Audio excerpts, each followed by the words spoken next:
Hello everyone, आज की इस वीडियो में हम NCERT क्लास 5 के पाठ 2 फसलों के त्यौहार को पढ़कर समझेंगे। साथ ही हम इस पाठ में आए कठिन शब्दों का अर्थ भी समझेंगे। तो आइए इसको शुरू करते हैं।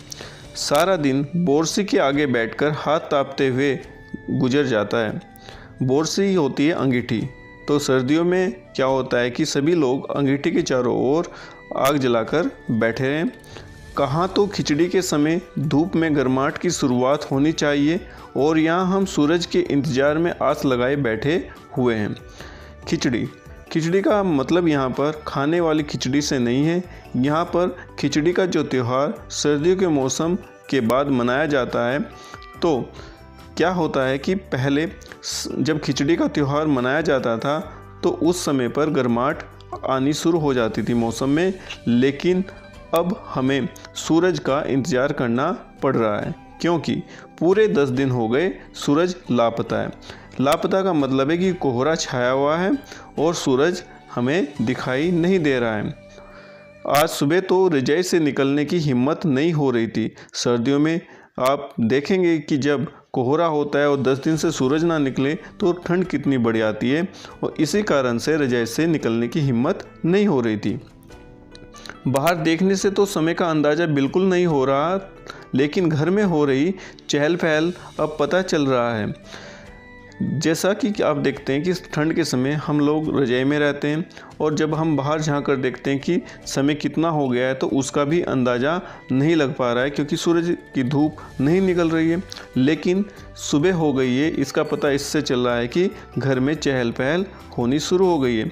रह रहकर कानों में कभी चांपाकल के चलने और पानी के गिरने की आवाज़ तो कभी किसी के हाक लगाने की आवाज़ आ रही थी।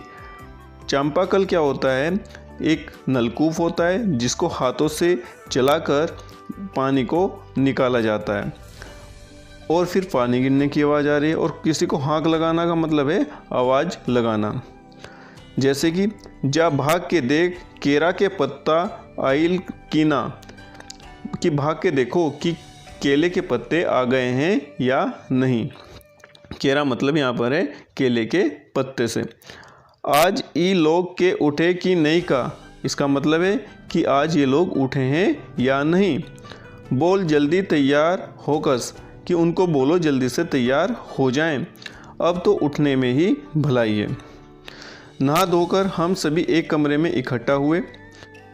दादा और चाचा ने क्या सफ़ेद चकाचक मान लगी धोती और कुर्ता पहना हुआ है। पहले समय में लोग खादी के बने हुए धोती और कुर्ता पहनते थे और उन पर क्या होता है, मान क्या होता है, जब चावलों को पका देते हैं तो उससे जो पानी निकलता है तो उसमें जो धोती और कुर्ता था उस पानी में डिबोकर क्या होते थे, वो चमक जाते थे। खिचड़ी में ऐसन ठंड हम पहले कबो ना देखनी, सारा देह कनकना देता। इसका मतलब है कि खिचड़ी का जब त्यौहार होता था पहले उस समय इतनी ठंड कभी नहीं होती थी और आज इतनी ठंड हो रही है कि हमारा पूरा जो शरीर है, देह मतलब शरीर, किस ठंड से हमारा यह शरीर हल्का सा ऐसा लग रहा है कि अब टूट ही जाएगा। पापा ने कहा शायद आज धोती में उन्हें ठंड कुछ ज़्यादा लग रही है। ठंड का मतलब यहाँ पर सर्दी से। सामने मचिया पर खादी की सफ़ेद साड़ी पहने हुए दादी बैठी थी। मचिया का मतलब होता है छोटी खाट या चारपाई। आज दादी ने अपने बाल धोए हैं। झक सफ़ेद सेमल की रुई जैसे हल्के फुल्के बाल, जो जैसे सेमल की रुई होती है बहुत हल्की होती है, उसी तरह से दादी के बाल लग रहे हैं। गौर से देखने पर एक भी बाल काला नज़र नहीं आता। दादी के सारे बाल कैसे हैं? सफ़ेद हैं। बिल्कुल धुली धुली सी लग रही है दादी। जैसा धुली धुली का मतलब होता है साफ सुथरा लगना। उनके सामने केले के कुछ पत्ते कतार में रखे हैं जिस पर तिल, मीठा गुड़, चावल आदि के छोटे छोटे ढेर पड़े हुए हैं। हमें बारी बारी से उन सभी चीज़ों को छूने और प्रणाम करने के लिए कहा गया। जब सबने ऐसा कर लिया तो उन सभी चीज़ों को एक जगह इकट्ठा करके दान दे दिया गया। आज तो अप्पी दीदिया बुरी फंसी।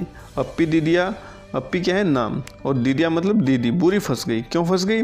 उन्हें ना तो चूड़ा दही ही पसंद है और ना ही खिचड़ी। चूड़ा दही क्या होती है? ये खिचड़ी के त्यौहार पर एक तरह का पकवान होता है। पर आज तो फरमाइशी नाश्ता नहीं चलेगा। फरमाइशी मतलब जो मनपसंद खाना होता है वो आज नहीं मिलेगा, उन्हें दोनों ही चीज़ें खानी पड़ेगी। आज खिचड़ी जो है, खिचड़ी खाने के बाद सभी ने गया से आए तिल, गुड़ और चीनी के तिलकुट को बड़े चाव से खाया। खाते खाते मैं सोच रही थी कि कितनी अलग है ना यह खिचड़ी जो अभी हम मना रहे हैं। स्कूल में हम जो खिचड़ी मनाते थे उसकी अलग ही मस्ती हुआ करती थी। छुट्टी का दिन नाव में बैठकर गंगा नदी की सैर, फिर टापू पर बालू में दौड़ते हुए पतंग उड़ाना या उड़ाने की कोशिश करना, कितना मज़ा आता था। इधर हम पतंग उड़ाते थे और वहीं थोड़ी दूर पर गुरुजी, विमला दीदा, आनंद जी, झिलमिट भैया सब मिलकर ईंट से बने चूल्हे पर बड़े बड़े कढ़ाओं में खिचड़ी बनाते थे। हम भी बीच बीच में अपनी पतंगों को सुस्ताने का मौका देते हुए, सुस्ताना मतलब आराम करना का मौका देते हुए मटर और प्याज छीलने बैठ जाते। वैसी खिचड़ी फिर दोबारा खाने को नहीं मिली। वाकई ढंग कैसा भी हो, पर है ये खुशियों का त्यौहार। जितने भी त्यौहार होते हैं सारे क्या होते हैं, खुशियों के त्यौहार होते हैं, मतलब उनसे हमें खुशियाँ या आनंद प्राप्त होता है। जनवरी माह के मध्य में भारत के लगभग सभी प्रांतों में फसलों से जुड़ा कोई ना कोई त्यौहार मनाया जाता है। कोई फसलों के तैयार हो जाने पर खुशी बांटता है, तो कुछ लोग इस उम्मीद में खुश होते हैं कि अब पाला कम हो गया। पाला मतलब ठंड कम हो गई। सूरज की गर्मी बढ़ने से खेतों में खड़ी फसल तेजी से बढ़ेगी। सभी प्रांतों और इलाकों का अपना रंग और अपना ढंग नज़र आता है, मतलब सब अलग अलग तरीके से अपनी परंपराओं के अनुसार त्यौहार को मनाते हैं। इस दिन सब लोग अच्छी पैदावार की उम्मीद और फसलों के घर में आने की खुशी का इंतजार करते हैं। उत्तर प्रदेश, बिहार, मध्य प्रदेश में मकर संक्रांति या तिल संक्रांति, असम में बिहू, केरल में ओणम, तमिलनाडु में पोंगल, पंजाब में लोहड़ी, झारखंड में सरहुल, गुजरात में पतंगा पर्व सभी खेती और फसलों से जुड़े त्यौहार हैं। इसका अर्थ यह हुआ कि देश के अलग अलग राज्यों में यह त्यौहार अलग अलग रूपों और अलग अलग नामों से मनाए जाते हैं। इन्हें जनवरी से मध्य अप्रैल तक अलग अलग समय मनाया जाता है। झारखंड में सरहुल बड़े जोशो खरोश के साथ मनाया जाता है। 4 दिनों तक इसका जश्न चलता रहता है। अलग अलग जनजातियां इसे अलग अलग समय में मनाती हैं। संथाल लोग फरवरी मार्च में, तो ओरांव लोग इसे मार्च अप्रैल में मनाते हैं। आदिवासी आमतौर पर प्रकृति की पूजा करते हैं। आदिवासी क्या होते हैं, जो जंगलों में लोग रहते हैं वो प्रकृति की पूजा करते हैं। सरहुल के दिन विशेष रूप से साल के पेड़ की पूजा की जाती है। यही समय है जब साल के पेड़ों में फूल आने लगते हैं और मौसम बहुत ही खुशनुमा हो जाता है। खुशनुमा मतलब बहुत अच्छा हो जाता है। स्त्री पुरुष दोनों ही ढोल मंजीरे लेकर रात भर नाचते गाते हैं। चारों ओर फैली हुई छोटी छोटी घाटियाँ, लंबे लंबे साल के वृक्षों का जंगल और वहीं आसपास बसे छोटे छोटे गांव, लीपे पूते करीने से बुहारे गए और सजाए गए अपने घरों के सामने लोग एक पंक्ति में कमर में बाहें डालकर नृत्य करते हैं।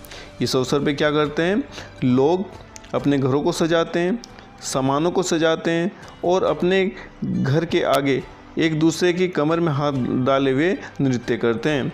अगले दिन वे नृत्य करते हुए घर घर जाते हैं और फूलों के पौधे लगाते हैं। देखिए कितना अच्छा त्यौहार है। सब नृत्य करते हुए एक दूसरे के घर जाते हैं और फूलों के पौधे लगाते हैं।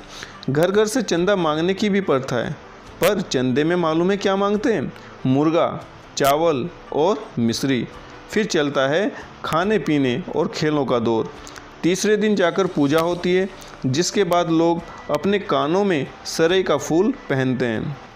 इसी दिन से बसंत ऋतु की शुरुआत मानी जाती है, मतलब इस दिन से बसंत ऋतु शुरू हो जाती है। धान की भी पूजा होती है। धान क्या होता है, चावल जो छिलके वाला होता है, जिसके ऊपर छिलका चढ़ा हुआ रहता है, उसको धान बोलते हैं।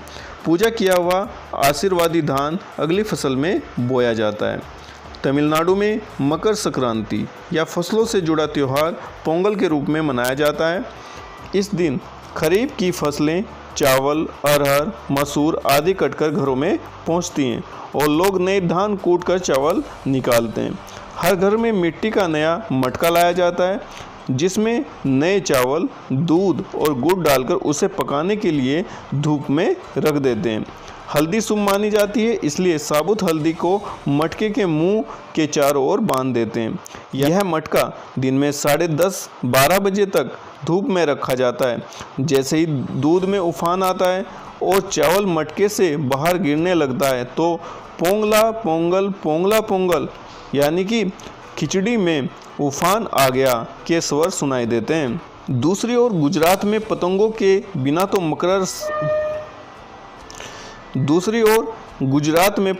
बिना तो मकर संक्रांति का जश्न अधूरा ही माना जाएगा। इस दिन आसमान की ओर यदि नजरें उठाएं तो शायद हर आकार और रंग रूप की पतंगे आकाश में लहराती हुई मिले। प्रत्येक गुजराती, चाहे वह किसी भी धर्म, जाति या आयु का हो, पतंग उड़ाता है। हजारों लाखों पतंगों से सूर्य भी ढक जाता है। इसका मतलब है सभी लोग मिलकर इस त्योहार को मनाते हैं। कुमाऊं में मकर संक्रांति को घुघुतिया भी कहते हैं। इस दिन आटे और गुड़ को गूंदकर पकवान बनाए जाते हैं। इन पकवानों को तरह तरह के आकार दिए जाते हैं, जैसे डमरू, तलवार, दाड़िम का फूल आदि। पकवान को तलने के बाद एक माला में पिरोया जाता है। माला के बीच में संतरा और गन्ने की गंडेरी पिरोई जाती है। यह काम बच्चे बहुत रुचि और उत्साह के साथ करते हैं। सुबह बच्चों को माला दी जाती है। क्यों दी जाती है माला, आइए इसके बारे में भी बताते हैं। बहुत ठंड के कारण पक्षी पहाड़ों से चले जाते हैं। उन्हें बुलाने के लिए बच्चे इस माला से पकवान तोड़कर पक्षियों को खिलाते हैं और गाते हैं, कौवा आओ गुगुत आओ, कौवा आओ गुगुत आओ, ले कौवा बड़ो मके दे जा सोने का घड़ो, खा ले पूरी मके दे जा सोने की छुरी। इसके साथ ही जिस चीज़ की कामना हो वह मांगते हैं। है ना कितने अलग अलग अंदाज मकर संक्रांति को मनाने के। कहीं दूध, चावल और गुड़ की खीर बनती है तो कोई 5 प्रकार के नए अनाज की खिचड़ी बनाता है। कहीं कहीं लोगों का सैलाब नदी में स्नान करने के लिए उमड़ पड़ता है। सैलाब मतलब भीड़। लोग ठंड से ठिठुरते रहेंगे पर बर्फीले पानी में कम से कम एक डुबकी तो जरूर लगाएंगे। हाल यह होता है कि इन जगहों पर तिल रखने की भी जगह नहीं होती। तिल से याद आया, मकर संक्रांति के दिन पानी में तिल डालकर स्नान करना, तिल दान करना, आग में तिल डालना, तिल के पकवान बनाना विशेष महत्व रखता है। तुम्हारे घर या इलाके में इस त्यौहार को कैसे मनाया जाता है? इसे खिचड़ी, पोंगल, मकर संक्रांति या कुछ और कहा जाता है, या तुम फसलों से जुड़े कोई और त्यौहार मनाते हो? यदि तुम आपस में बात करो तो तुम्हें यह जानकर हैरानी होगी कि कई बार एक ही इलाके में रहने वाले लोग भी इस त्यौहार को अलग अलग ढंग से मनाते हैं। तो आज की इस वीडियो में हमने इस पार्ट को पढ़कर जाना कि फसलों से जुड़े हुए त्यौहार अलग अलग हो सकते हैं, उनके मनाने का तरीका अलग हो सकता है, लेकिन सभी त्यौहार से हम सबको खुशी मिलती है, आनंद मिलता है। आइए अपनी इस परंपरा को आगे बढ़ाएं। Thank you.